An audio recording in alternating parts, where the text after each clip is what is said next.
I think I'm partially wrong, but I still am partially right that when Magnus says like he would have been unhappy, that to me tells me that I was onto something there. You So would have been able to sway him, maybe. yeah, maybe. Again, I think again, we'll never know what would have happened because that's a hypothetical. But the fact that he said that he would not have liked making that decision tells me that in some way I'm right. Like I might be wrong, but I think I'm still right because he would not have been happy. So.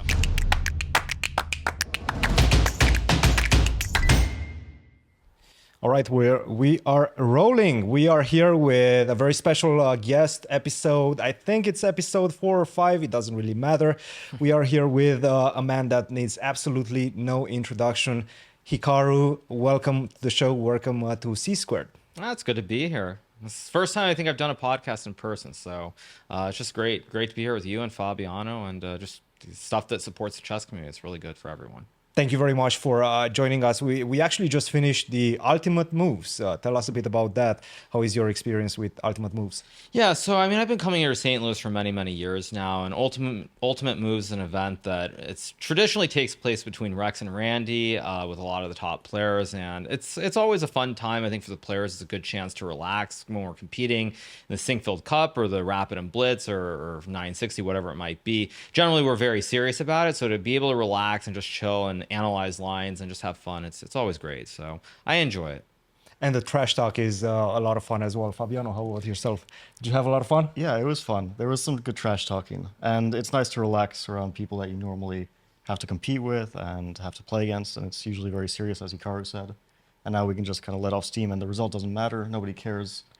I mean, people care a bit because you want to like... Well, Garry cares. Gary always cares. Yeah, Gary's so competitive. Yeah, it's amazing. I think actually that's probably the best part. Even today, it's like when someone makes a bad move, Gary's right there to jump in and ask them why they did it. Like today, Levon, I think at some point in one of the games, he played a move. This Rook D takes A6, I think it was, and Garry immediately, when he was looking at the board on the big screen, he's like, "Who played that move?" And as soon as he found out, then he's asking Lev immediately. It's like an interrogation. Like, why did you play Rook takes A6? Why didn't you do this? So it's always fun to see. Is he more intense than the last few years? I saw some comments on YouTube and they were saying you should see Garry in 2015, 2016. He was much more tense, let's say. Did you feel that way as well? Or yeah, did he relax a little bit? I think at some point when Garry started playing again, I guess, playing 960, playing the rapid events, I think he just started chilling out more. Again, as I think maybe it was the first time he played 960, but that first year, Fabiano, when you beat him, there was some position where you completely lost in 960, and you came back and you beat him. Yeah. And I know, like, he was absolutely furious after that game. The most furious I've seen him was against Navarra. I think it was a Rapid and Blitz event. Maybe it was like 26. This one, the Caro-Kann. You remember? And then he went in the bathroom and there was like banging on the door, on the walls, and you could hear cursing in Russian. But he's mellowed out a lot. I've noticed that. He's a lot more chill than a few years ago. And I can't imagine like when he was like the best player in the world, how intense he was then. Yeah, he was pretty wild back then. Now, Hikaru, since we have you, I do want to go deep into your life story and how you got into chess and basically how you got where you are today. So let's start there. How did you get into chess? Yeah, so my story really starts in California. I was born in Japan to an American mother, a Japanese father. They divorced when I was very little, when I was about 1 year old, 1.5 years old. And then my mom moved back to California. I had an older brother as well, and he started playing chess. He started taking lessons. It was part of Chess for Juniors, which at the time was a very big scholastic group in Southern California. And he just got very good. He was very naturally talented, and he started competing in national events, the elementary nationals, all the way through high school. He actually won the most nationals, I think, of anybody in the history. So it's a very good, very, very good performance. And through that, I ended up going to a lot of tournaments because my brother was playing, and we went as a family. There was no father figure in my life at that time, and so we all went to these events. And my stepfather, actually, he's been the coach at Hunter Elementary for, well, I guess it's 78 now, so long time. Over 40 years. 40 years, yeah. And therefore, he's been coaching there. It's like, Hunter and Dalton, if you grew up in New York like Fabiano and I did actually, Hunter and Dalton were the two like powerhouses in chess. They were the best by far. And so my mother met my stepfather through that because my brother started competing against the best players, and they were from New York at the time. And I just got into the game naturally because of that. I have to say, that the moment that I really started though was in California. It was in 1994 at the U.S. Open in Concord. I believe I have the year correct. It was 93 or 94, and I went into Skittles' room and there was a guy there, and I asked if he wanted to play. Now this guy, his name is actually Oscar Tan. He's a FIDE master, I believe. I think now he's like 2100 or something, but at the time he was like 2250, 2300. And when I played against him, he actually let me win a couple of games. Now, of course, he could have just smashed me, beaten me every game, but he let me win some games. That really started the whole process of my curiosity in the game, and I started playing shortly thereafter. But as I've said many times, I was not naturally gifted, and I think I played about like maybe it was like 5 to 10 tournaments when I was 7 years old, and I did very poorly. I would lose a lot of games, and my parents stopped me from playing because I just got very, very angry. And already my older brother, he was close to master level, and if you have one child who's very good at the game and it's not really coming to me, why would they want me to pursue it when it's something that's not beneficial? Were you guys playing against each other often? Well, no, because my brother was 2200. He was just too good I'm like, at that point. like 700-800 maybe. So for 6 months I didn't play, and then after that, the first tournament that I played, I believe it was in Newburgh, and I won 3 games very easily. And then in the 4th game, I lost the 4-move checkmate to this kid. His name was Christopher Belcher, and so the 4th game I lost. But that was sort of the start, and I started doing better and better, and I just naturally progressed from there to about 1800 in a very short time. I would say maybe like 2 years or maybe even less than that. Of course, anybody can look it up on USCF. And then from there, there was this time when I got the Guinness Book of World Records. So at that time, computers and technology were different, and people were reading a lot more. And so I had this copy, and I still remember because it was this dark green version with like yellow print on the cover. And I remember looking in it, and I saw there was this record for youngest master. And at the time, that was held by Vinay Bhatt, who I don't know if he actually became a grandmaster, definitely international master. And I saw that, and I thought, grandmaster. Yeah, he might have gotten that title when all is said and done. And I saw that, and I was like, okay, well, that's a great record. Why not go after that? And so I think it was 1997 into 1998 when I played. I think I played something like maybe it was like 700, 800 games. It was something insane over the course of that 1 year, and that was second most in the U.S., not even close, because Jay Bonin, I am from New York, had played a lot more games. But I got to that point, and then we can go from there to what happened after that. But that was really that's the first like 2.5, 3 years of how I really got into it. How many years did it take you for you to beat your brother? So yeah, I started when I was 7. I think around the time I was 10 years old, I was better than him, which caused a lot of friction in my family because my brother, from the time he was in kindergarten, so about like 5, 6 years old, until he was 12 years old, he was the highest ranked player in his age category or younger. So he was the number 1 player in the United States for his age group, and then the person who passed him was me. So it was very short, but it was difficult, but at the end of the day, I mean, now we're on very good terms, and there's no like friction or anything because of what happened with chess. Did he stop after that point, after you became better than him? Sort of, but I think it was also due to the fact that my brother was somebody who was very naturally talented at many different things. Whatever he gets into, he's very, very good right from the get-go. And chess is one of those things where I think that actually being naturally talented from the start and things coming easily is not good, because when it comes too easily, when you hit that inevitable wall, which everybody does at various rating levels, you don't really know how to improve from there. You get stuck, and if everything's come easily, how do you improve? You're not used to that situation. And I think for my brother, because of that, he stalled around 2100, a little bit above that, and he never improved. So basically, he peaked when he was about 11, 12 years old, and he never improved after that. And I think that's directly because it all came so easily for him, whereas for me, it didn't. You also mentioned that it was beneficial for you to actually win against a FIDE master early on. What was the big motivator for you to continue grinding out hours of study and things of that nature? I think I was just fascinated by the game. I just loved playing it. I mean, I loved winning, obviously, but I kept wanting to be better and trying to be the best, and that's all there was. I mean, as you become like a grandmaster, higher levels, things kind of change a little bit. You're a little bit more objective, but when you're young, it's just like you just want to win. So I wanted to win. I was doing well, and also, I mean, I was able to play a lot on the internet. That was the early days, like 1998, 99. The Internet Chess Club. I'd play all day on there, and really helped a lot. Do you think that that will to win is like also a result of or a product of the American chess scene and playing, like you mentioned, playing like 700, 800 games a year, and I guess a lot of open tournaments where you have to win games to get any sort of prize. Do you think like your style was molded by that, by the American chess upbringing that you had? Oh, absolutely. I mean, I think it's like, again, as a kid, you don't think about money or these sorts of things. But when you go to the Marshall Chess Club and you're playing these 4-rated games every Thursday, I think there was something on Saturday too. And later on, there was Tuesday as well. When you go there and play, it's just like, you play to win. That's all there is. Like when I was young, even back then, I can't think about like opening lines that led to draws or any of the sort of stuff. You just play to win. You play at all costs. You just go for broke. And then of course, when I was like an IM and a GM and you're playing the open terms as well, like you have to win. That's all there is to it. Like draws are never good enough. And so that definitely I guess you can say like on some level that's good, on some level that's bad too, I think, because when you're not objective, you can definitely start over pressing. And I think a good example for me of that was when I played in Linares and Ubeda. So I was still a FIDE master trying to get my IM norms. And there were some games there that I played in where I just completely overpressed, trying so hard to win because that's what you're used to doing. So I think there are pluses and minuses, but for me, it worked out for sure. And I think later on, like once I got closer to 2700, I sort of adapted the style a bit more to be more solid. I feel like this ambition is a generally good quality for a chess player. And like from most good top players or even like very strong players, they tend to be more ambitious rather than more pessimistic.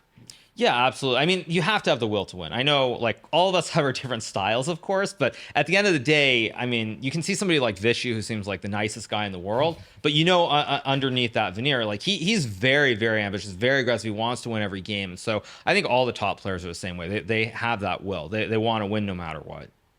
Did you ever play this Insanity tournament at the Marshall? Yes, I did actually. Yeah, I wish those events would happen again. I remember I played that again. I don't know if that was 98, 99, whatever it was, but I played that, and I think by the end of that event, I was like the second to last round, I just fell asleep at the board.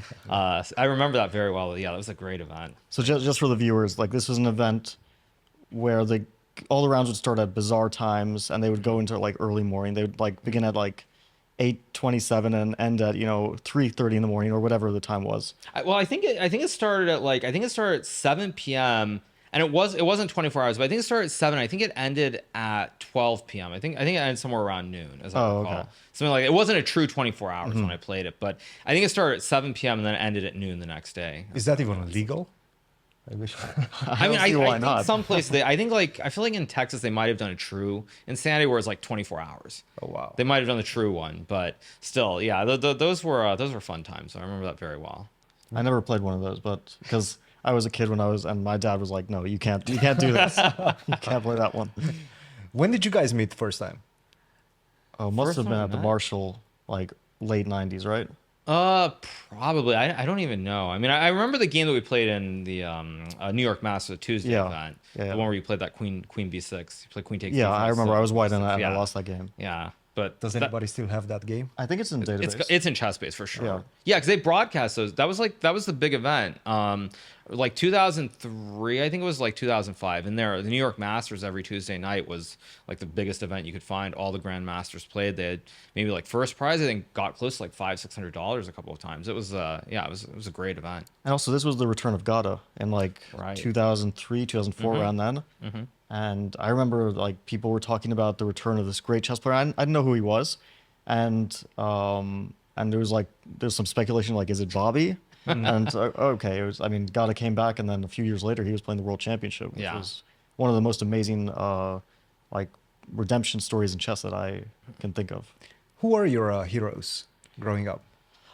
Chess heroes. Yeah, definitely be Garry. And I think one of the biggest reasons is because I was very fortunate. In 1995, I did go to the World Championship match between Kasparov and Anand at the World Trade Center. And originally, we were supposed to go to game number 9. Now, they drew the first 8 games. Anand won that very nice game in round 9. And then Garry played that amazing game in the Open Spanish in game 10. And originally, I was supposed to go to game 9. But when I went to game 10, it was just... I remember that atmosphere, and I have to say, I don't think I've seen anything quite like it since. They were playing like in this enclosed glass room, basically, way up at the top of the World Trade Center. Just seeing the commentary, I mean, I think people like Maurice and Yas were there. It was amazing, and even into the early 2000s, I remember I'd get up very early, like 8 or 9 a.m., maybe even earlier, to watch this like ridiculously blurry webcam from Vicon Zay or from Linares watching Gary's games, and he was definitely the biggest hero of mine growing up. And you also got to train with him. Tell us a bit about that. Yeah. So now that was much later in 2011. I enjoyed it. I think our styles and our personalities kind of clashed a little bit, and also I would say at that time it was a different place in my life. I wasn't really sure of where I was going in chess, and so I was a little bit hard headed at times. I learned a lot. I think the main thing I learned is that Garry, even if he can't play at the level he once did, he still has a lot of ideas. He's still very creative, and he remains a very, very strong chess player. Whether he could compete with the top, I mean, probably not at this point, but I learned that he could still find a lot of great ideas. And I also learned, sort of some of the players that he likes, some of the players that he doesn't like either. Did you feel that helped you at all in your assessment and, in clashes, future clashes with those type of players? I think just knowing their personalities. Yeah, I mean, I think probably more than anyone else, and this isn't very surprising, but I learned a lot about Kramnik from working with Garry, and sort of like what are the lines that he goes for, how he approaches the openings, things of that nature. Because Gary's kind of obsessed with him, not surprisingly. And that was probably the player that I learned the most about, though, during the time working with Garry. What were you guys working on? Were you focusing mostly on like middle game, end game, or were you actually looking at opening lines? Was she sharing anything with you? Primarily, without revealing too much. Yeah, obviously. primarily it was openings. I mean, it was openings and then mostly like calculation studies, things of that nature. Those were the things that we were really focusing on. I think. Obviously Najdorf is something where Garry came with a lot of ideas. I think you actually could see it in my play because during that period in 2011, there were some of these ideas I came up with in this knight g4 Najdorf. I had this game against Sergey in Bosnia in Romania. Also in that tournament, I think I had another idea in the bishop g5 knight bd7 variation against Timur Rajabov. There was like this 40 move just completely booked out draw that I had. So Najdorf was probably the main opening. I mean, that's not a surprise to anybody who's listening or watching this, but that it was mostly the openings. I heard, and you probably have more insight on this, but I heard that it's very difficult for two really great players or two very strong players to work together because there's always that competitiveness between both players that leads to a clash. And did you feel that when you were with Garry that he was too competitive to work with? Well, I mean, I like to start with probably the first hot take. I have a feeling that you and we could probably look at stuff and work together and not have any issues. And I think that's because we're peers. We're from the same generation. I mean, not completely, but close enough in age. I feel like with Garry, there's this... Garry at the time, at least, I mean, now I think I would say Magnus is better, and maybe that's a topic for later, but Garry is was the best player in history. And I always got the sense that Garry thought he was always right, no matter what. And I think it's very hard kind of to deal with that when one person always thinks they're right. Like, I think the younger generation, maybe this has something to do with computers too, but I think we're much more objective about we're all very good, but I don't think it's like one person's right, one person's wrong. That's just not how it is, because computers, I think, show us that everybody can have their own opinions and be right on many different positions, opening prep, everything. And I think for me, that was the hardest thing, is Gary's just... He was always right, no matter what. And were you guys bashing heads at any moment, and you were coming with the engine and saying, look, Garry, the engine is saying this, and the engines were pretty decent at that point. Right. I mean, I think, again, it's hard, though, because for me, when you grow up idolizing someone like that, it's very hard to contradict. It's very, you're very a bit hard reluctant. to sort of say things and go against them. Yeah, I mean, it's very tough to do that, because I mean, he was my hero growing up. So I think it's more that than anything. I feel like, any top player today, it would be possible. Sure, you might clash and butt heads, but I think nowadays we're much more realistic about everything. You also mentioned that you didn't really know where you are in your chess career at that point. Can you elaborate on that a little bit? Yeah, so 2011, I think I'm guessing I'm somewhere around 2740, 2750-ish. And I wasn't sure, am I going to be 2800, 2850? Am I going to be the world champion, or am I going to get stuck there? I mean, I was also, at that time in 2011, I was 23, 24-ish, or 24, 25-ish. And I wasn't I'd kind of broken in, but I wasn't sure, is it stable? Is it not stable? I really didn't know. And I think also for just in life in general, the 20s, I remember hearing this from someone, the 20s are like the most chaotic time in your life. And for me, like there was a lot of stuff going on. Like I had just moved to St. Louis the year before. Before that, I considered like quitting chess, and I was living up in Canada for a bit and then in the Pacific Northwest. So it was just a time when I wasn't really sure. And I looking back in a way, I kind of wish I had been more disciplined about chess during that time period, 2011 specifically, when I was working with Garry. But at the end of the day, I think everything happens for a reason, and everything's worked out. Why were you considering quitting chess? Well, that sort of goes into the whole topic of St. Louis. So around 2005, 2006, I had gotten my rating up to about 2650. I had pretty much stalled out there. I was not improving. Now, of course, that's very high rating, but in the world of chess, unfortunately, it's not good enough to make a living if you're around there. And so I decided to go to college for one semester. I basically quit chess. I was just sick of it. I wanted to do something else. I went to Dickinson College. It's in Carlisle, Pennsylvania. So I went there because, again, I feel like there's a saying, the grass is always greener on the other side. And when you spend your whole childhood in the chess world, you kind of feel like maybe there's something else out there, there's something better. So I basically quit chess for one semester, and I went to college. Now, towards the end of that semester, when I was a little bit disgruntled with everything, I went and played a tournament. It was the Thanksgiving tournament. Maybe it's called like the Congress or something in Philadelphia. And I had not studied chess. I just went and played there with very minimal studying. Maybe I'd played a couple PCL events, Pro Chess League things during that period. But I just went and played there. And in that event, I scored 5.5 out of 6. I beat Udasin. Anybody in New York chess circles knows who he is. And I drew Azoria in the last round game where I was very close to winning, and I won that event. And I felt like that was kind of a sign that it was important to come back to chess instead of trying to go on a different path.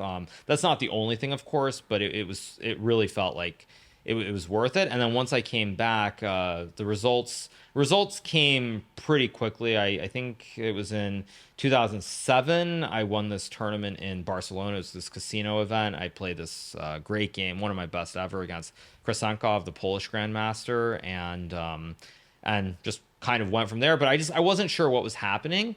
And then in 2009, I heard about the U.S. Championship, which in the previous few years, again, I think people like my blunt takes, had been a bit of a joke. It was held in Oklahoma. I mean, random locations, no prestige whatsoever. And then in 2009, I heard about this wealthy donor, Rex Singfield, who had started a chess club, was going to be holding the U.S. Championship. And it sounded good. I came, played the U.S. Championship. I won that event. And from that time on, there were more and more events in St. Louis. And sort of the patronage and support for chess, because of Rex, it's second to none. And I think for a lot of chess players in the U.S., it's made it viable to play chess professionally, as opposed to having to go get a normal job, go to college, whatever it might be. And I think all of us are very grateful to Rex for that. Speaking of the resurgence of chess in the U.S. that started in 2009 or even a bit before, what do you think about the next generation of chess players, American or also from other countries? Because we're seeing this new generation coming up, and they're super strong. And we saw that in Olympiad, but also in the United States, there's so many good up and coming players. What do you think about that? I think it's amazing to see. Again, when I look at the peers from my generation, there were a lot of kids who I thought were very talented around IM, close to GM, who basically stopped playing. They used chess to get into a good college and get a degree and go in another field. And I think when I look at it now and seeing the players, seeing like Sevian and Zhang, actually Sevian is the one that I would actually talk about the most. There are others as well. Like when I look at Sevian, I feel like he's really improved a lot in the last 6 months. Now, unfortunately, he hasn't had a lot of tournaments to play. But like when I saw him playing the America's Cup, I thought his result was amazing. Seemed like he had very good prep. When I've played him online in the last year or so, if something feels different. Feels like he's playing a lot better. He's just improved. It feels like something clicked where he went from being like 2680-ish to being 27 or above. So I think it's great to see from the Americans to see these kids sticking with it. Again, I think that's directly because of what has happened here in St. Louis. These opportunities to play in events. See things like the U.S. Junior, the U.S. Championship, and so you're not in the situation where you have to pick right away. And someone like Zhang, for example, I feel like maybe like 6, 7 years ago, when I was hearing about him, I think it was a legitimate question: would he stick with chess or would he go to college? And I think a lot of people that I knew in Texas at the time, they thought that he was just going to use it to get into a good college and go get a degree and everything else. And to see someone like him stick with it, it's really great to see. So for the Americans, I mean, I think right now Sevigny is the one who has really impressed me the most in recent times. And then if we look outside, all the Indians, I mean, they're getting trained by Vichy. Arjun, like I remember playing Arjun, what's it, Gandhivam or whatever that username is on chess.com. And, he's just this like lowly 25, 30 or something. I remember looking him up, and he would always put up a great fight. And I think when I played him, I only played 3-0. Like I wouldn't play him with increment. And like I think one of the marks, at least for me when I play these kids to see how good they're really going to become, it's not about like if they get flagged in a 3-0 game, but it's like what is the position towards the end of the game? If they're holding tough the whole game where it's equal or I'm only slightly better, but they're not just like cracking, that to me is a sign that they're going to be very, very good. And I remember playing Arjun, and it's just incredible. I think Arjun and Gukesh are the two biggest, but even the other ones like Praggnanandhaa and Nihal, you never know. You never know who's going to make it. I think for sure one of them will get to like 2770, 2780, like top 5-ish. Maybe more will, but I think they're all going to be over 2700. They're probably all going to get invites, and remains to be seen. And then for like elsewhere, I mean, Noterbeck is just amazing. That's all I really have to say. Somehow his classical was stuck around like 2660, 2670 for the longest time, but it seems like he's finally broken through. He crossed 2700, and just the way he's played against myself and against Magnus, just phenomenal talent. I really do think he's going places. We got into this a few weeks ago about the like talented, especially the talented Indian juniors. But I just feel like we're on a train that keeps going faster and faster, because like a year ago, I didn't know the name Arjun Argaisi. And then I play him in Blitz, and he's like incredibly strong, and he nearly wins this tournament, like this Tal Memorial Blitz tournament, which is like such a strong tournament. And then now I'm thinking like the guy will probably be 2750 plus, like maybe within a matter of months or within a year or something. And it's like amazing that in the span of 1 year, where for us like things haven't changed much in our chess, and then for all these kids, it's like they're going from promising to super GM status almost. Yeah, I mean that's actually something that's changed in the last couple of years. Now we can talk about the COVID and the pandemic or not, but certainly it is true that if I look back like 5-6 years, it seemed like there were like one or two juniors who would break through, who looked really promising, and you felt like they would become the top 10. But now there are like so many of them. There are probably like 10 or more who are right around 2700 or even above that. So I think it's only going to get faster, and I think you're going to just see kids getting better at younger and younger ages. I think the technology, the ability to eat up all that information, they can do it in a way that we can't. I guess that's the question. What's the biggest factor that's drilling this huge improvement? Is it the training with Vichy? Is it just the speed at which information travels? Is it having so many databases and being able to analyze games at incredible speeds with the engines as well, with the emergence of new engines as well? Which one is the biggest factor? I mean, I think it's all of them. I think if I had to pick a factor, I think one of the things is probably that they're not so stuck in their approach the way that we are. Because again, even when I think about myself, like, yes, I kind of grew up with computers. I mean, I grew up with things like Fritz 4 and all these very basic engines, but the younger kids are growing up with it from the very start, and I think the way that they analyze and look at positions is just completely different. I think Garry said this too. It's in his great predecessor. He said something along the lines of, at a certain point, like the world champs, they all calcified. So basically, they got really stuck. They couldn't like adapt to the times and keep improving with what was changing. And I think that's the biggest thing that's driving it, is the way the young kids are analyzing with engines. I heard that term calcified when Nigel was writing about how he beat Karpov in their candidates match to qualify against Garry, and he used the term calcified because Karpov, it was like late 90s, or mid 90s, Karpov was still super strong, right? But he felt like he wasn't at that point where he was going to change his play, and he was just stuck in his approach, and that's why he said he won the match. But so you've seen all sides of this. You grew up when computers were really weak, and now you see them when they're super strong, and you're still playing at the top level while they're like dominating the game. Do you feel like your chess has changed with the advent of super strong modern engines? That's interesting. I think I feel like it has changed over the years, but at the same time, I also feel like in some ways I have calcified too. Like you will notice, and I mean, this is partially why I am a streamer as well. I will say is that like there's certain openings that I just play now. Like I play the Berlin, and you try, I think, at various periods. Like when I was around 2700, I played every opening under the sun. I did not understand every opening all that well. It's like I would actually do a lot of memorization, like Karo Khan, for example, playing the Berlin, playing various suns, Najdorf Dragon, whatever it might be. And it's just like, but before the game, I would just like review it for like 5 hours, just like memorization nonstop. Now, as I've gotten older, I can't do that. So I remember when I played the 2009 U.S. Championship, this final round against Josh Friedel, which was in this, I think you call it like the, what's it? It's like declined. I tried to go into the fried liver. It was this knight a5, bishop b5, bishop d3, which at the time wasn't super known. But before that game, literally what was happening in the like 2 hours before that game is I was talking to Chris, who was here with me, and it was like, I'd be like, okay, bishop d3, knight d5, all these lines just going out like 10 moves. In my mind, I was like, I had a board, and I'm just like repeating these lines out loud. Now, of course, I don't do that at all. In fact, I look at a lot less lines. I try to more or less pick what I think my opponents are going to play for the most part. So it has changed. And then generally also with engines, I feel like a lot of stuff that I used to believe was playable, I just don't. Like, the Najdorf, I used to love it. And there was a period, or I think it was like 2016, 2017. You can correct me if I'm wrong on this. But I tried to play the Najdorf against Fabiano actually, and I think I lost something like 4 games in a row. And I think every single one of them was some kind of prep.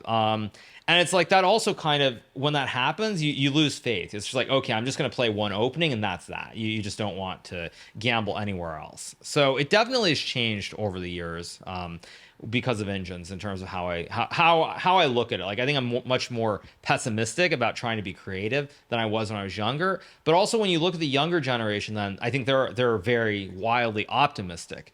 They're not pessimistic. They haven't had these experiences of like just losing end games to Magnus or losing in opening prep to Fabiano, all these different things.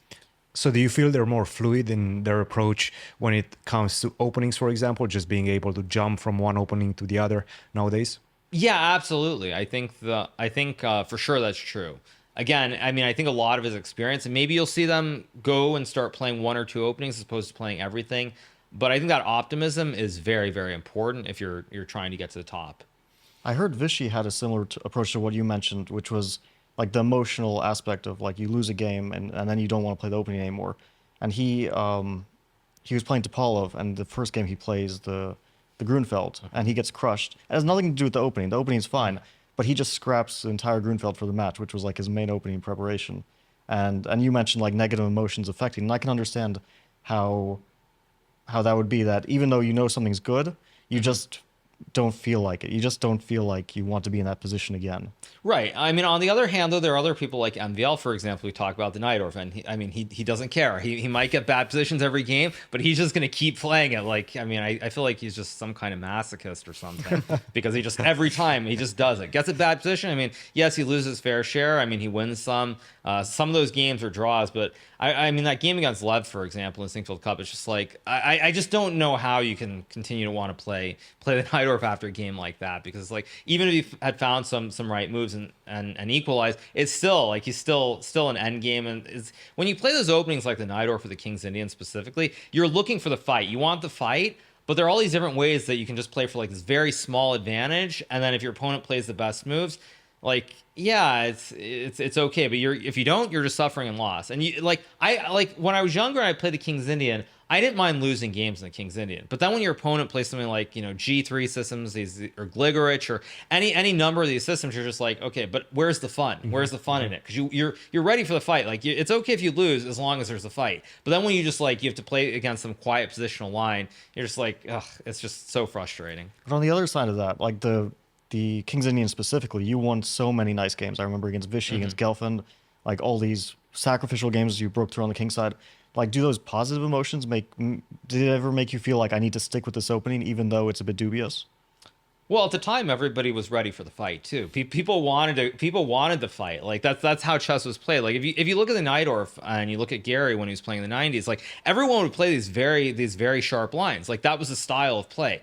Nowadays, and I think this also has something to do with Magnus as well, everyone's looking for like this quiet, slightly better position, as opposed to the very sharp lines for the most part. And I think that I had those positive emotions, but when people started sort of figuring out things like the bayonet and then even just playing these G3 systems, it's just you sort of it loses its appeal, is how I'd put it, because you don't want to play these slightly worse positions. Like, you want that fight. It's like there was a period when I was playing the Dutch, for example, and I had these very sharp lines in Leningrad. I think Kramnik was one of the players I played against the most, and it's really fun when you get these sharp dynamic positions. But then when they play these like very quiet lines, like D5, like let's just say you play a C6 line, D5, E5 takes, and at some point they go some knight G5 and they trade off the knight for the bishop, and they play E3, and you just sit around for the next like 20 moves, and yeah, it's completely fine to play, but it's not what you want.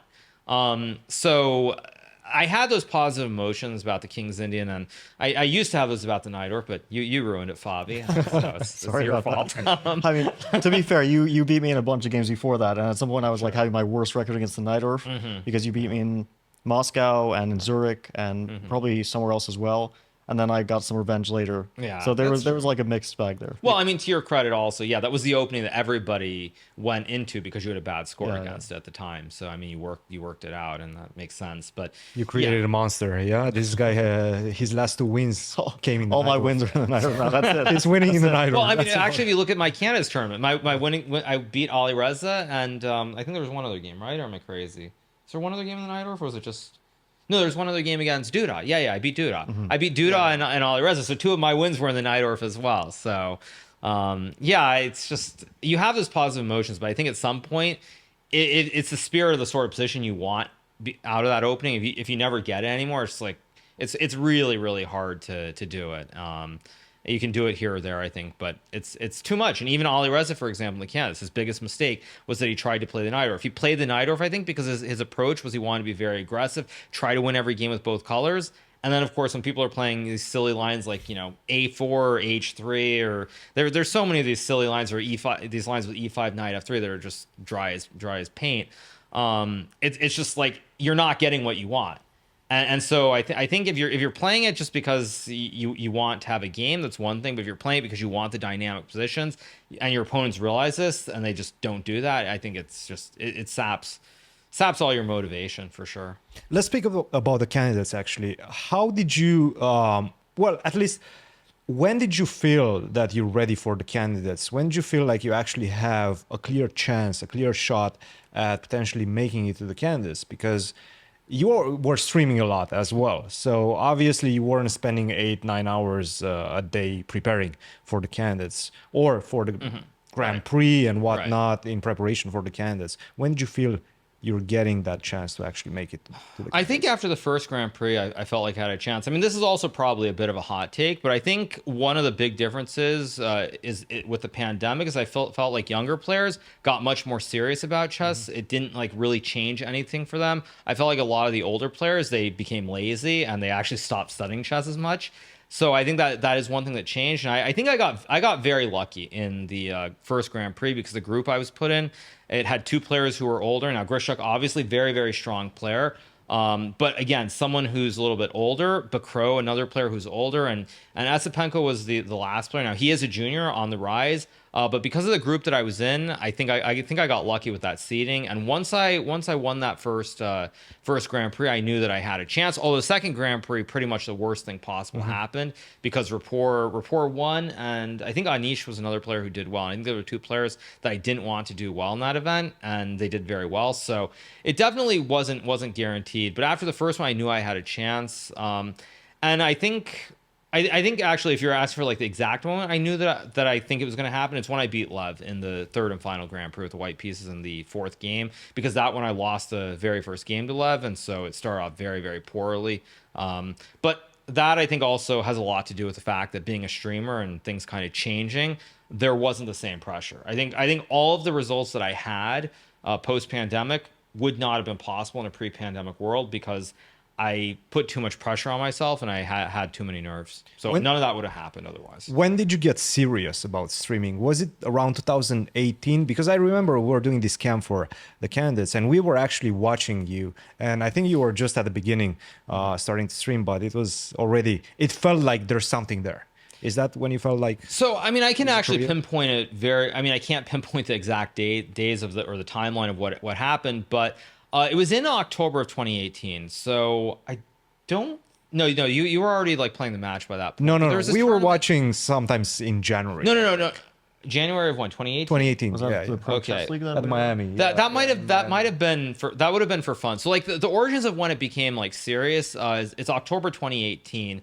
And I played this tournament in the Isle of Man. Now again, I don't remember the exact date order of how it happened, but at some point during the tournament I had a dinner with Danny Wrench, the chief chess officer over at chess.com. And during that dinner, he basically gave me his pitch that I should start streaming, that it's something, it'll be fun, you'll enjoy it, and this or that. Now, I don't remember if that happened first or if I lost this game to Nidich first. So I don't remember the exact order of it. But basically, when I lost this game to Nidich, this would have been, I think, it was the second to last round. So I don't remember if it was round 8 or round 9 of this Isle of Man tournament. I lost this horrible game in one of these G6 Spanishes to Nidich with the black pieces. At some point, I think I was actually winning that game or much better, but I couldn't quite work it out. Got into time pressure, didn't go my way. And after that game, I felt very, very despondent, and I sort of wanted to chart a new path. And after that tournament, I came home. It was around the time of the World Championship, and I just started streaming casually every day. I just got into it, and it's just something fun to do, something different. Still featured chess, but something completely different as opposed to playing. And during that time, the World Championship, of course, happened between Fabiano and Magnus. And at that time, there were some streamers who started getting into chess. Streamers like Forsen, Reckful, XQC very specifically. And so there was this little bit of a boom. Now, again, it's all relative because compared to what happened during the pandemic, it's not comparable. But I did start getting more viewers, and I started growing into that role. When I first was streaming the earliest streams in middle of 2017, it wasn't something that I was used to. I think as a chess player, we're not used to being in front of people. We're used to like much more sort of a television way where you do interviews with a reporter, one person, no direct communication with an audience. And so it didn't come naturally to me, but as I started doing it more and more in late 2018 and into 2019, I just started enjoying it. I wasn't doing it for money, any of these other things. It was just something I enjoyed. And I didn't have a lot of tournaments during that period of time. So when I had free time, I just did it. And I enjoyed it, and I just kept with it. I kept going. So you carving a new path for yourself wasn't motivated by money.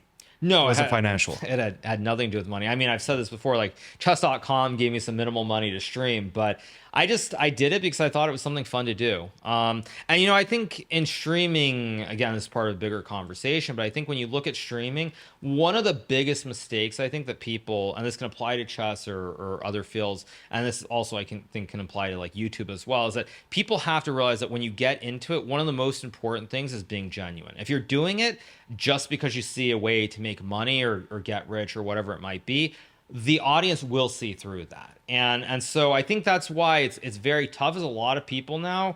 It doesn't matter what age you are. They see these influencers who have tremendous success and are like, okay, well, it's such an easy path. Make some videos, do some streaming, whatever. You'll become rich and famous very easily. Not understanding that all these people, when they started out, that was not their motivation. They did it because it was something different, something they wanted to try out, make content, whatever it might be. And then the success followed. But they didn't do it with that as their primary motivation. So I think for me, yeah, I did it. And then 2019 was not a good year either for me in terms of over the board chess. I had some poor results. I didn't do, actually, no, 2019. No, actually, I did well in the U.S. Championship, but I did terribly in just about every other major event, like Grand Chess Tour in Croatia, horrible event. World Cup, which was one of the last events I played prior to, actually one of the last events I played prior to the Grand Prix, did terribly, lost in the second round in Cipriano. Like I didn't have a good year other than the U.S. Championship. And I think because of that, I just stuck with it. I kept doing it. And it's because it gave me joy. Chess was not really bringing me joy when I played the top events. And then 2020, I mean, it was just kind of wild in terms of what happened in the world. How do you deal with trolls online? How do you deal with bad comments online? How do you deal with people that are saying you're not a chess player anymore, you're a streamer nowadays? How do you deal with that? I think it's like I said this before, but I think everything kind of happens for a reason. And I remember when I was younger, this is not really any secret. I wasn't really the nicest person. And I tended to really say nasty things, get under people's skin, all these different things. And I think because of that experience at the time, I had this sort of me against the world approach. And I really used that to fuel me. Like the fact that I wasn't liked, it felt like it's me against everybody else. That was my motivation. That was my fire.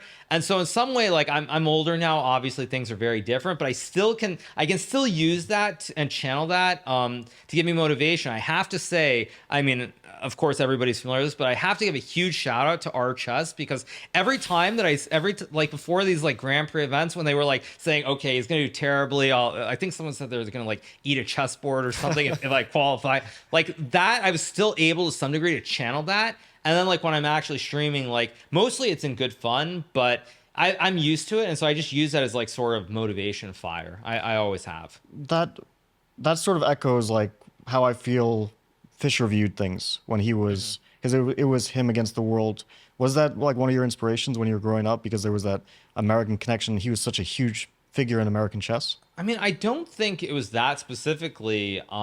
It's just how I was, kind of. But the problem with that is that like when you're younger and that's what gives you the motivation, then as you get older and you sort of mellow out a lot, it's very hard, because you kind of don't want, like, as I'm getting older, like you want to be like around your peers, you want to be respected, you want to interact with them. And so you kind of want it the other way after having had it the exact opposite for like the first like 10, 15 years of my career. So it cuts both ways.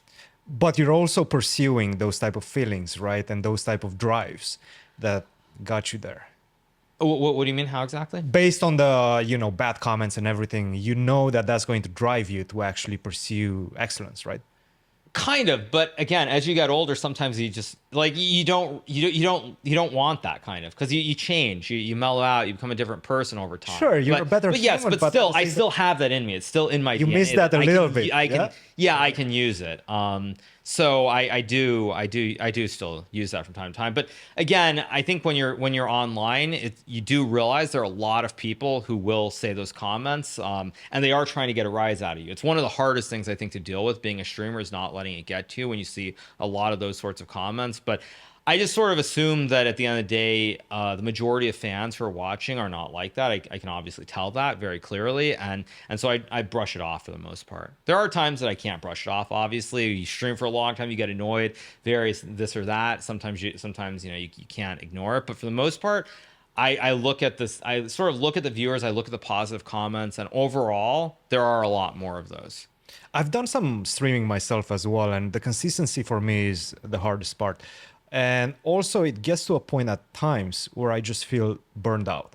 Mm-hmm. Do you ever feel burned out at all? And when was the last time? I think there are many different stages of it. I think at the start, it's always going to feel like a lot of fun. It's something very new, something very different. And at some point, everyone encounters burnout. Now, for me, one of the things that's the most difficult is that there was this tremendous chess boom in 2020. So it's like every day in 2020, I remember waking up and streaming like 8-9 hours. There was this nonstop wave of like higher numbers, higher income, whatever it is.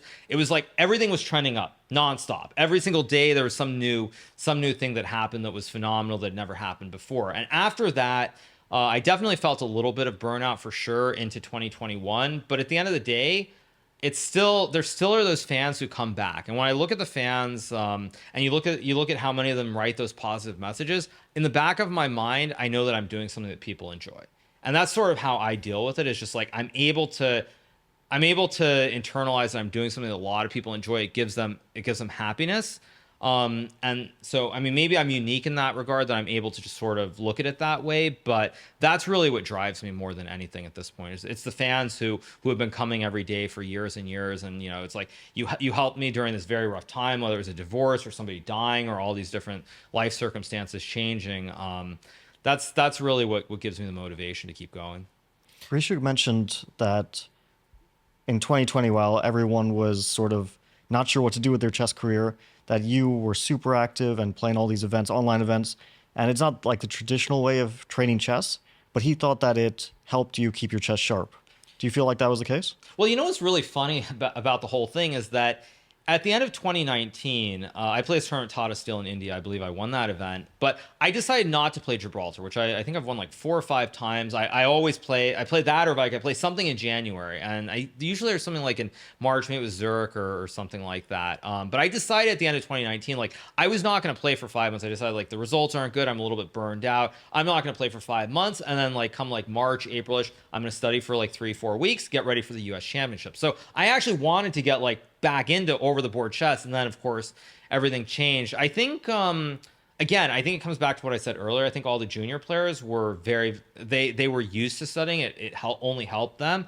I think for the older players, they became like I think they became lazy or took time off. Like again, I've said this. I don't know like what happened to you, but like when the Canvas was postponed, for that first month, it had to have been like very, very strange. It's like tournament's postponed. What am I doing though? Am I studying? But I don't know when it's happening. All these different things. I think all these different emotions must have been going through your head. And I think for people who are like who weren't in the candidates, and even just like you look at other top gems, are like expecting a tournament in April or May, it's like, wait, what's happening? So I think everybody for those first like 2 to 3 months probably just like they were sitting in bed or whatever, is watching Netflix, doing all these things they couldn't do before. And I think for me, that being able to play was absolutely huge. And now, of course, I think there isn't that gap anymore. But I think when I look at the Grand Prix, I think all those guys like Bakro, Grishuk, even Esipenko, I was much more sort of battle ready. I was ready for the competitions in a way that they weren't. I think almost everybody wasn't really ready for it. Now, of course, that's completely gone with chess completely getting back to normal to some degree. But at the time, I think that having played all those online events with Magnus, play all the chess.com events, all these different things, I was very, very sharp, even if I wasn't necessarily looking at specific openings at the time. I feel like the problem with older generation is that they didn't find the path to continue training, to continue finding that motivation to train as well. With you, for example, you found streaming, and that was huge, right? It was something to get up in the morning and work on. It's easy if you don't have that something to just get lazy, as you are mentioning, also lose motivation.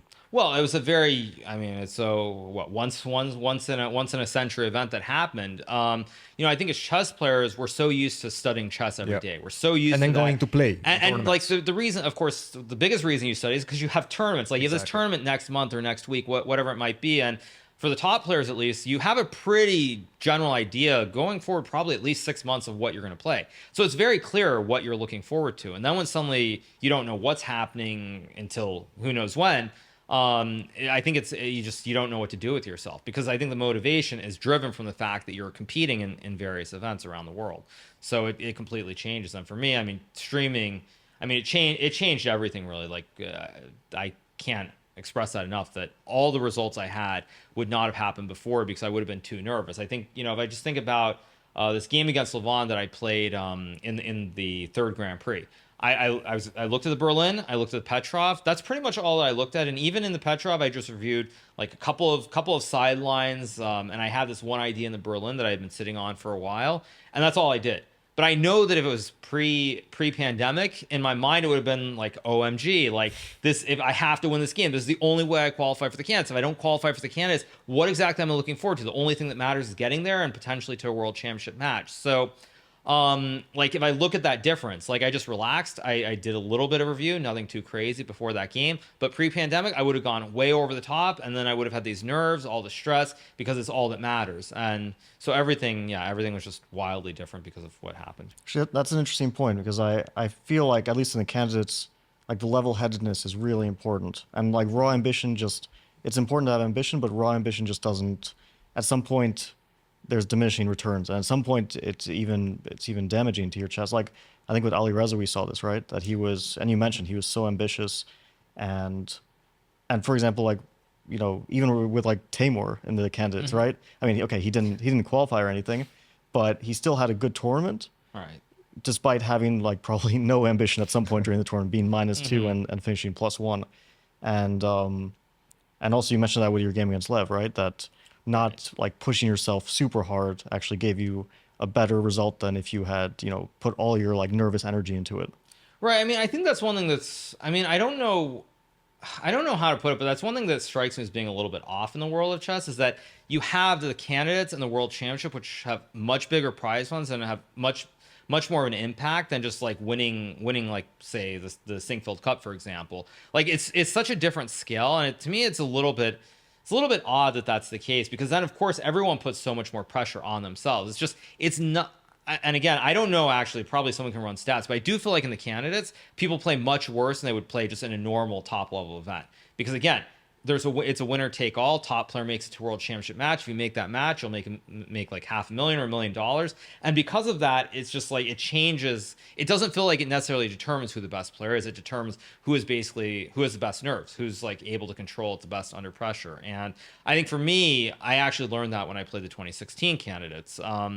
I've never really talked about like the training or anything that went into it, but I worked with Peter Lecco before that event, which is why I made this very big mistake of playing the Queen's Indian, which people will see. I mean, I lost these 2 terrible games. There's a famous one to Karyak, and of course the one to Lev as well.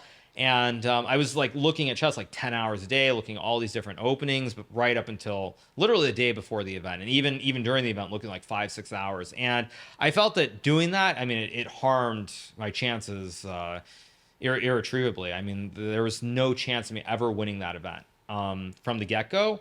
And so like when I approached this candidates, I was very chill about it. It's like, okay, I'm going to play, try to have a good result. But it really had nothing to do with the actual chess. It's just, I was able to control my nerves. Sure. I mean, I got lucky against you. You walked into this line that I'd looked at for a couple hours the night before, but for the most part, I just felt like I was very controlled. Now the game against Ding, I wouldn't say that it was like nerves necessarily crept in. It was more like I just wanted the whole thing to be over, because of course I didn't know at the time that Magnus wasn't going to play the match. So it's just like at some point in that late middle game, I just wanted the whole event to be over. It's like, okay, I'd want to get out of here, and so I was moving too quickly and all these other things. But definitely, like for me, in the candidates, just having had that experience and just approaching it from a completely different way, it made a world of difference. And I think it's one thing, when I go back to streaming for a bit, I think a lot of people, there are a lot of people who watch my streams and they think that I'm just making up all this different stuff, like, okay, I'm just telling these stories about Magnus that don't exist or all these different things, when in fact like 95% of them are obviously true and they've happened. I think that's the thing. Like I spoke about it, and I feel like for Ali Reza, if he'd actually listened to my streams before the candidates, he would have been in a much better place mentally towards approach. So I basically said, like, this is what I did in 2016. Probably Ali Reza, he's going to do exactly what he did, which is, take 9 months off, big mistake, because then you have too much time on your hands to think about it. And again, you start thinking about like, okay, I win this tournament, I play the match, I'm playing Magnus. Like, you think about the money, the fame, all these different things that go in hand with it. In terms of your chess career, and then of course you can't keep it together, and that's what it seemed like to me happened. Yeah, exactly to Ali Reza. He couldn't keep it together. Lost a couple of games. Sure, by the end he had realized that like it didn't matter. He was just playing, and then when he's just playing, he played completely fine. But again, like you play in tournaments like the candidates, and then you put too much pressure on yourself. And I think streaming, it's just been amazing. It just felt like he went against his nature, and maybe you did as well in 2016. Yeah, because again, at the end of the day, I think for me, if I look at the pre-streaming landscape for myself, I very much I'm looking at like, what can I do to maximize everything? And of course, this does apply to streaming too, but you're looking at it as term of how do you maximize everything? And if I look at my career as a chess player, what haven't I done? I've won super tournaments. I've won the U.S. Championship. I haven't gotten to a World Championship match. And just thinking about the implications of how that would change things, it became too much. It became way too much in 2016 for me to handle. And I think for most people that first go to the candidates, they generally do very badly. If Ali Reza plays the candidates in 2 years, he might not win, but he's going to be in a much better place than he was this previous one that he played in, just because he had that experience. So I think for myself, trying to maximize these things, it's just I put too much pressure on myself, and in critical moments, I kind of cracked. But looking back, having played in the candidates, the one big thing that I was always unhappy about is my result in 2016. I was always very unhappy because I felt like, what if I had been a little bit more prudent in the way I'd approach it? I hadn't had all these stupid thoughts about like money or like playing Magnus creep in. It could have been different. And I never had a chance to win. And so even though I didn't win this time around, playing the way that I wanted to play, being in contention, I mean, it's all I could have asked for. And I mean, if I were to never play chess again, I'll have no regrets, because that one regret, that one sort of doubt in my mind about whether I could make it there is gone now. Do you think Magnus would have played the match if you would have gotten second place? I know a lot of people, and to be fair, I still have not listened to this podcast with Lex Fridman, so I don't know exactly what he said about it.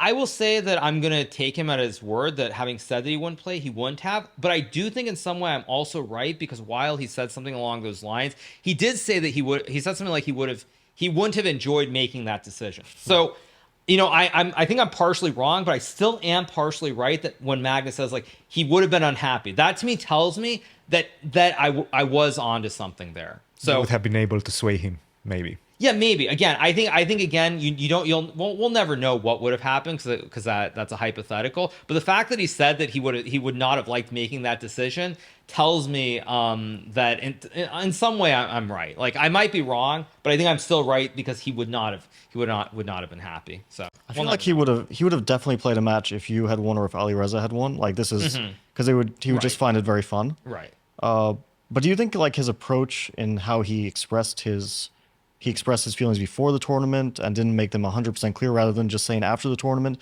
without giving any indication before, not to interfere with people's thoughts? Do you think that would have been a better approach of doing it? I mean, I think it really depends whether you believe Magnus or not, in terms of whether he had made a decision before the event or whether he made the decision because of who won the event. And to me, based on the comments that he made, I find it hard to believe that he had made this decision before the event. I find it hard. Now, again, I haven't listened to exactly what he said on that podcast with Lex Fridman, but my understanding is that he said something like the decision had been made well in advance, and then he just formally made the decision at the end. I don't actually believe that to be true, because again, I think if I had won or Ali Reza had won, he would have played. And if I use that assumption about Magnus, I think if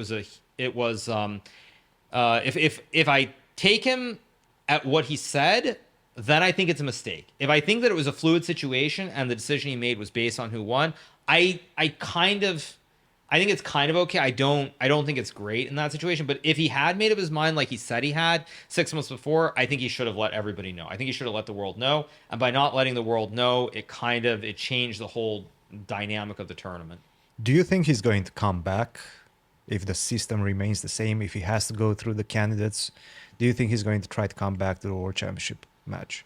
At this point, I'm fairly skeptical. I think it really depends. The notion of him playing the Canada's tournament to qualify, somehow I don't really see him doing that again. I think the amount of work that you have to put in for something like that, it's so massive that I don't really see it. Even when he won, was that 2013, I believe it was, the one in London, like that was a very tough event. He barely won, and he did lose the final round as well. Of course, Kramnik lost that final game too, but it was very tough, and it was not clear that he was going to make it through. And if he hadn't had a little bit of luck in that end game against Timur, where Timur misplayed it, if that's a draw, there's a good chance that he doesn't play a non, and history is completely different. So I find it hard to believe that he's going to come back and play in a World Championship match under FIDE, but we'll see. But I think it's like, I would say 80-20. It's hard to imagine it, yeah, because anyway, he would be trying to qualify for the same situation that he opted out of. Right. I mean, he would be playing either, let's say, Jan or Ding Liren. Like, you could have done that anyway. Right. That's true. Yeah, like in 2 years. Yeah. Exactly. You're right. So I think I would say 80-20 that it's not going to happen. I don't think he'll come back. What's the best way to dispute a World Championship? What's the best system, in your opinion? I think something that's only classical is the only way you can really do it. I mean, I understand Magnus's concerns. I mean, he feels like it's too long preparation. You're gonna have like 12 draws, like a previous match, of course. At the same time, having a world championship decided in rapid or blitz just doesn't feel right to me. I mean, like when I look back at your match against him, or even Karyakin's match for that matter, like they were tied after regulation. If you have a match that's tied after regulation, to me, I think it should just keep going with like sudden death, something like that. Like next game that's won, that's it. That's probably what I would do. This idea of mixing rapid and blitz with classical, I don't really like, because also to FIDE's credit, they do have a world rapid and a world blitz championship. So if you already have those, I don't really see the need to mix the format. So probably something like, maybe it's something shorter, like 10 games, for example, and then sudden death, something like that. But I mean, mixing the formats, I don't really understand the logic behind that. I do like the sudden death idea. I hadn't thought of it. Like it does. It could lead to these endless matches. Okay, we saw like the most infamous endless match, right? Right. Gary and Karpov playing for like 3 months straight. But that was up to 6 wins. If you just have it like after 10 games to the Right. first win, it's very likely to be resolved relatively quickly. Right, And or each you could even do like first to two wins, for example, because you're going to get a lot of draws. But first to two wins, something like that, or something of that nature, I think is even possible. One, I think is ridiculous because you could just show up and lose the first game. But I think there are ways. There are ways to keep it classical, and I understand. I mean, the match has to end at some point, but to me, the idea of like you drawing 12 games of classical, showing that you're completely equal, and then I mean, basically losing the match because of one wrong king move in that first rook and pawn endgame is just. I find that a little bit absurd. What about the qualification process to the World Championship match? The candidates or just the champion chooses whoever he wants to play against, like in boxing? Yeah, I mean, I think the candidates is a good. I mean, the candidates, I like it, but again, it's one event. I feel like I don't feel like the best player always wins. In fact, I think most of the time the best player doesn't win. It's just who has the best nerves. So I want to say that I feel like something along the lines of like 2 tournaments or maybe 3 tournaments, something like similar to like the Grand Chess Tour, but having that be like a candidates makes more sense to me than it just being one event. I feel like one event doesn't, I mean, as we've seen, doesn't really determine who the best player is. And I feel like nerves and all these other extraneous factors, they come into play in a way that you don't have if you have 2 or 3 events.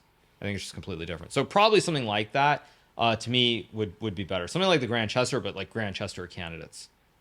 like speaking of this, because these are all things that go back in history. Do you feel like this is a bit antiquated, and like online chess is the future? Because I've spoken to people who think over the board chess it's going to be phased out because online chess has the biggest following and the most viewership and everything. Do you mean like World Championship, or you just mean over the board? Just in general? everything. That's a very, very good question. I think one of the problems that you have in the chess world right now is that we're very reliant on specific individuals who fund events. You do not have corporate sponsorship for over-the-board tournaments. Now, that is a big issue, and that is something that online chess has in a different way, because at the end of the day, in the modern world we live in, it's all about eyeballs, the viewership, and on my channel, if I can show that I have 10, 20,000, whatever that number of concurrent viewership is, I will be able to get a sponsor no matter what, full stop. Whereas over the board, you don't really have those same kind of metrics that you can show in a way that sponsors understand. And so because of that, we're relying on individuals. And I think unless there's some way to get corporations involved or expand the viewership to where over the board tournaments are consistently covered in a different way, like on TV, for example, I find it hard to believe that at some point we're not going to run out of sponsors for events, and we're not just going to have stuff online in the long run. But right now, I will say one thing that's a very good sign for over the board chess is one thing when you see a lot of these streamers who are playing over the board tournaments, whether it's myself, whether it's the Botez sisters, whether it's the chess bras. You see that their viewers want to watch that. They have higher viewership than you have for just normal streams, because it's like I feel like there's something that's just, it's very weird. You see them play online, then you actually see them in person. Viewers like that. They really do like that. That's a very big hit. So I am optimistic from that standpoint that perhaps there's some way to generate more interest to get more sponsors. But I do have to say that at the moment it seems like we're very reliant. I mean, there are two sponsors in particular. You have Rex Sinkfield and you have Isai Scheinberg. Those are probably the 2 people right now who are frankly holding up top level chess, I would say. And if they were to vanish or disappear overnight, I think top level chess would be in very, very bad shape. So it's very scary. And I think, in the long term, there has to be some way to bring in corporate sponsors, or else over the board will eventually. I mean, I don't think it will necessarily die out completely, but it won't be something that people are interested in. I think we have a super bet nowadays coming from Romania, which are trying to pump some money into the Grand Chess Tour. So I think that's definitely a good thing, not relying on only one sponsor, obviously. That's pretty much the only corporation. Like chess has traditionally had a problem with this. I mean, Every once in a while, you have like an Intel or an IBM that gets involved in chess. But they seem very dedicated. At Yeah, least. that's true. Superbet does seem Well, quite. I mean, also though, you do need the. I cannot stress this enough. This is not to take a shot at someone, but the players do have to understand that when you have these sponsors, there are a lot of these little things that they ask, and of course, it's very annoying as players just want to play the chess and everything. But you have to understand that they are the people supporting it, and you do have to keep them happy because at the end of the day, the whole Intel. I mean, the Intels and the IBMs, they were interested in chess, but unfortunately, the top chess players of the day kind of.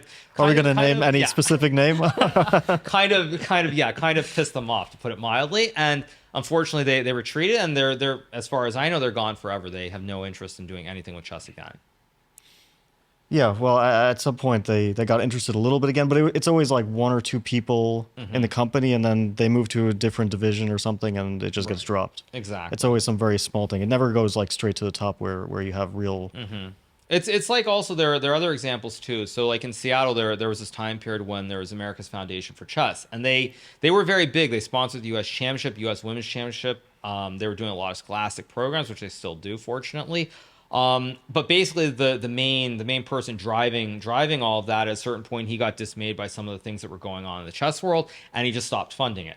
And then just like that, the U.S. Championship and the U.S. Women's Championship sort of faded into obscurity until Rex came along. I mean, there are many examples from the 90s as well. So it is a very serious problem, and hopefully at some point we learn from the past. Staying with the World Chess Championship just for a second. In a parallel universe, you qualify for the World Championship match and you're facing Magnus. How does that match play out? I really don't know because and this is, again, I have to say, this is the best part about being a streamer and having that as my main job. I can say all these things that I would never say in the past. But for the candidates, I did preparation. But it was not like I'm looking at the Berlin nonstop. In fact, I mean, I'll tell a story. So like I lost the game to Timur in this whole Knight BD2 A4 Spanish, and like I remember looking at this very briefly in Colorado as far as doing my training camp, and we looked at it for maybe like 10 minutes. Looked at some of these other orders like Queen E2, Queen C2, H3, and we didn't look at this very obvious order that he played in the game.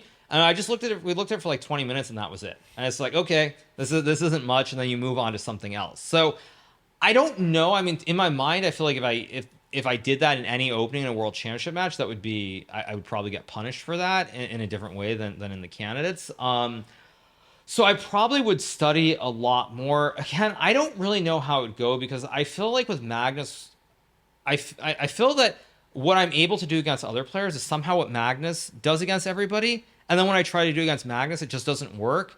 And so I feel like I need to get a high volume of games. And I feel like in the Meltwater tournament, towards the end, the reason I did so well against him in the grand finals because I'd been playing him every month nonstop for like 5-6 months. And so getting familiar with his style really helped me. But then like there are these long periods where I just don't play against him and I just sort of revert to figuring out what I think works against other players. And then when I do it against Magnus, I get into some end game and he just cheeses me nonstop. So I don't know. I mean, I think if I was really serious about it and having the mindset that I have now, I would do a lot better. But we'll never know, most likely. Speaking of that match, you played 24 games. Is that correct against Magnus at the end of 2020? I think it was like 7 matches. Yeah, 7 matches games? of 4. Yeah, it was like, yeah. Mm-hmm. And that was like super close. That was going down to the wire. Was that like very motivating, or did it build your confidence, or the fact that you were close but didn't quite make it at the end, was that very disappointing? I mean, it was very disappointing that I lost this second Blitz game in the English. I mean, it was very disappointing because, like, I looked at the line, I got the right position, and then at that one critical moment, I didn't play the right line. So it was very disheartening in a way. But I think the thing is, throughout the tour, just being competitive with him, I felt good. I mean, the problem is, like, traditionally when I play him, it's like, in the last probably 5-6 years, I play him like every 3 months or something. It's usually like 1 game, 2 games max. So it's like you play the one game. If I play him the 1 game with white, I get some chances, but I miss something that's draw. It's okay, it's a draw. But then of course I get black against him 3 months later. I lose the game. There's no momentum. Mm-hmm. It doesn't. There's no like carryover. And I really do feel like when I played him in the Lindorus Abbey event specifically, where I beat him in the Armageddon of that match, it really gave me confidence in the final. I just felt like I was playing good chess throughout. I felt like I wasn't playing against Magnus. I felt like there was none of the psychological stuff that normally is going on when I play against him. So I mean, if I can get the volume of games, I feel like I have chances. But if I don't get that volume, I feel like somehow I revert to doing the stuff that I do against everybody else, and it's not good enough against him. We touched upon an interesting subject a few minutes ago about players at around the 2700 level, especially American players. We were discussing Sevian, Jeffrey Chong, Sam Shanklin comes to mind as well. And they all have very different approaches as to what tournaments they play. I remember Jeffrey was playing a lot of open tournaments. I was seeing him in these random events in Texas, and he was already 2700. Sevian, not so much. Shanklin, not at all. What is the best way to make that push from 27 to like 2750, where you surely will get some invitations, but at 2700 you don't get as many invitations in the big Yeah, I mean, the tournaments. best way is to like be the number one US player or the number one Italian player. That's the best way. Just get the invitations by being the number one player in your country. Yeah, I think it's very tough. Certainly for the American players, it's very hard because because the organizers look at the rating list and they generally invite by from the highest going down the list.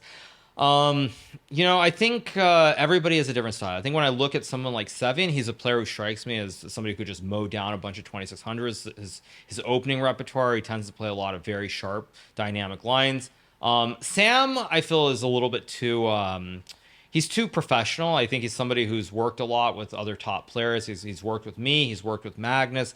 And what works at the top level is sort of being stable and picking off players here or there in preparation. The 2700 level, sort of getting to 2750, I think it's all about being able to beat like the 2600s, 2650s more consistently than you draw them. So I feel like somehow you have to have that style of a player like Sevian or like using a current junior, somebody like Noterbeck. You really have to have that style in order to keep the rating going and not start like stabilizing before you get there. And I feel like for Shanklin, he sort of, his repertoire is too stable. He's going to do well in closed tournaments, but if he plays the open events, he's just going to draw too many 2600s. He's going to lose points here or there, and then he's never going to get to 2750. So I think you sort of have to be, unless you're able to just get those invites to the elite events, you have to be able to win the open tournaments. You have to have that style. Even Wesley So, for example, he just got to 2700 off of winning opens. His style was very, very different from the style that he plays today. And I think it was very similar to you as well. Yeah, you were playing a lot when you were making that push. Yeah, I was playing a huge amount, like 120 games a year or something like that. And yeah, I mean, I think the practice is really good. Actually, it's interesting with like Sam, with Sevian, because I mean, all these players are very, very close in terms of their general quality of play, but I feel like he does have those like clutch moments. He's very good in those like clutch moments, and I feel like for example, Sam Shanklin, he's an amazing player. But in those like clutch last second decisions when you have like a 50-50 choice, and sometimes I think it's happened to all of us, right? Where you feel like one move is really important, the other move, but you're not sure which one is going to be right. And then some players just make the right move and some players make the wrong move, and sort of like by instinct. Right. And I feel like Sevian, he does have those instincts and those like crucial last second decisions. He does do that very well. Yeah, I mean, from my experience playing, like we're talking about Shanklin, Zhang, and Sevian specifically, what I would say is Sevian is the only player who, like, he will blow me off the board here or there. Like, I feel like whenever I play Shanklin, I never really am afraid of, like, losing the game. I mean, I'll draw plenty of games. You know, if I do something stupid like I did in the Rapid and Blitz, of course, I'll get punished. But generally, I don't feel like I'm going to lose games to him. And the same applies to Jeffrey as well. I feel like when I play them, there are never these moments where I feel like they can just blow me off the board once they get that advantage. And from playing Sevian in like the Rapid Chess Championship, playing him in Blitz in the past, there are moments that I feel like if I do something wrong, he's just going to kill me. He's just going to blow me completely off the board. So, yeah, maybe yeah, it's intuition, just being really clutch at certain moments. That is a difference. I mean, I can't, like, again, I don't think there's any huge difference between someone who's like 2730 and somebody who's like 2700. I think it's making like slightly better decisions, controlling the risk a little bit more, so that you don't end up in like losing positions as often or positions where you can lose. So it's very, very minimal, though. With Jeffrey, I sometimes feel like he does have those things where he just blows someone off the board, where he can like play a pretty much flawless game. I mean, and he does have that experience like playing matches against top players and occasionally beating top players in matches.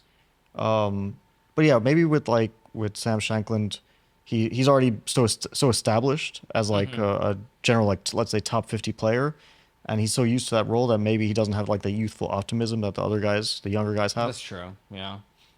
Yeah, I mean, you're actually right. I mean, I feel like there was a time when I played Jeffrey, and I felt like that was true. Maybe like 2 3 years ago. I remember I played him in like the last round. I think it was a Title Tuesday. It was one of these anti Nidor, so one of these Bishop B5 check games, and I think I just got blown away when I did something wrong. That sort of made me think like, whoa, maybe he does actually have that it factor. But you know, there's a good Twitch meme which is Pog you, which is like, oh really kind of thing. And I will say that I feel like when I've played him in recent times, I always feel like he's always happy to get the draw. It doesn't matter what the position is, but I feel like he's always happy to just get that draw. And I think that is definitely a big downside. Who's the next big superstar in American chess? So you're talking about like young, really young? Just American players. Yes, right. But I mean, young you're players, talking young about players. like the Mishra, Up you're and talking coming, about up and coming. Yeah. Who do I think has the potential to break through? I mean, Mishra is obviously very strong at a very young age, but again, you have to be very careful because at those ages, anything can happen. They can just keep shooting up. They can also slow down completely. He could come to college. Yeah, I mean, many different things can happen. You mean someone who's going to be like 2750 or someone who I think could be like the world champion? 2750, 20, I would say top 5 in the world. Top 5 in the world. I don't know if I think any of the current ones are going to get to top 5 in the world, if I'm being honest. Yeah, I mean, I feel like in the next like year or so, there's probably gonna be some. Actually, wait, no, there's some. No, there is a junior who I was very impressed by. What's his name? Who does he work with? I remember Works seeing with something. Avruch, yeah? Is the guy that works There with was some Avruch. kid who had a really good result recently that I was very impressed by in the last like 6 months. I feel like he gained like 100 points or something and something. I'm gonna Google something that. something, yeah. But was it like a U.S. junior or was it? There's some kid whose USF is really really high right now. It's like 25 or 2550, and I was very impressed by his games. I can't recall the name right off, but it was very impressive. So that's the guy. All right. Yeah. I feel I mean, like if you we're look at doing if you him, look at his top list under a 18, disservice. his name's going to be like in the top 10 for sure. We're But I was doing very him. impressed by his games. We need a Jamie, like in a Joe Rogan experience. Google it, Jamie. Yeah. But he's in the top 10 in like under 18, I think for sure at this Yeah. point. Yeah. Cool. So that's the one. Well, Hikaru, any questions you have for us? Questions for you guys. I guess if I ask a question like, how are you enjoying this process of creating a podcast? Because for me, all of this sort of content creation at this point, like I've been there, done that. So like sometimes like I'm curious, like how are you guys enjoying it? Like are you enjoying it at all? Are you not enjoying it? Is it like more work than you thought? It's definitely a lot of work, but we really enjoy also hearing from people who, like, you've given a million interviews and Yasser has given a million interviews, but sometimes you get some like little nuggets that haven't been said before, or some story from from someone's past, and we heard about your childhood. I don't think you've spoken so much about that in the past. So yeah, hearing a lot of stories from different chess players is very interesting. And yeah, we hope that it's it's also a good product for people. Yeah, no, I think, I mean, from what I've heard, at least people are enjoying it. And I have to say, like, I at times, I mean, I'm a little envious when I like see people, you get to those like 1,000 subscribers, you get monetized, all these things, like being at the start of that journey. Like sometimes I miss that because there's really nothing, there's no like downside to it. As long as you go into it with like the right motivation, it's not just like, you're not thinking, okay, well, I'm going to have like 100,000 subscribers in like 1 month, something like that. If you go into it with the right like motivations and you're not expecting that success, I mean, just, I wish sometimes I could go back to those days because everything was in some ways more fun when the unknown of what you're doing as opposed to being more about like maintaining everything. I think that's a big one, the unknown, because for me, I get bored extremely easily, and I always try to find ways to, diversify my portfolio and learn new things. And just putting the podcast together from a technical perspective, you're learning so many new things. Learning how to use YouTube, learning how to use Spotify as a content creator, for example. There's so many little nuggets that kind of fuel that creativity, and that basically drives me, I guess. I was also, this didn't come up, but I would say one of the things like with streaming for me is I do feel like based off the experience I've had, I think I could probably work in probably 3 or 4 other fields because of those experiences, and that's something that I could not have done before.